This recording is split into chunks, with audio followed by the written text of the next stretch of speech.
Dans cet entretien, Donald Trump a fait un compliment inhabituel au dirigeant de la RPDC, Kim Jong-un. À un très jeune âge, il a pu assumer le pouvoir. Beaucoup de gens, je suis sûr, ont essayé de prendre le pouvoir, que ce soit son oncle ou quelqu'un, il a pu le faire. C'est un type assez intelligent.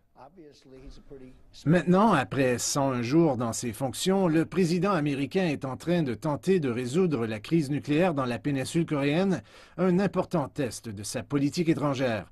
Donald Trump et son conseiller à la sécurité nationale refusent de retirer la possibilité d'une intervention militaire. Donc vous avez besoin d'une option viable en tant qu'option militaire pour aider à rendre viable ce que vous faites de manière diplomatique avec des sanctions viables. C'est ce qu'il faut faire, comme l'a dit le président, sans déclencher une guerre majeure. Beijing veut ramener les parties à la table de négociation en utilisant des pressions économiques. Des discussions sont en cours à l'ONU pour des sanctions supplémentaires contre Pyongyang. Et le ministre chinois des Affaires étrangères, Wang Yi, continue d'encourager les États-Unis à mettre fin à leurs exercices militaires dans la région. Pendant ce temps, le président Trump a dit qu'il est maintenant certain que la Chine ne manipule pas sa devise, un renversement de sa rhétorique de campagne.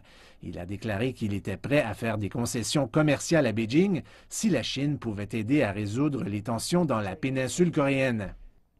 Le commerce est très important, mais une guerre à grande échelle, avec potentiellement des millions de morts, c'est, comme on pourrait dire, c'est beaucoup plus important que les seules considérations commerciales. Le genre de compromis que Beijing souhaiterait voir porte sur le système de défense antimissile en République de Corée. Au cours du week-end, des Sud-Coréens ont affronté la police près du site du THAAD. Les responsables de la défense aux États-Unis disent que leur première batterie devrait être opérationnelle, et je cite, très bientôt.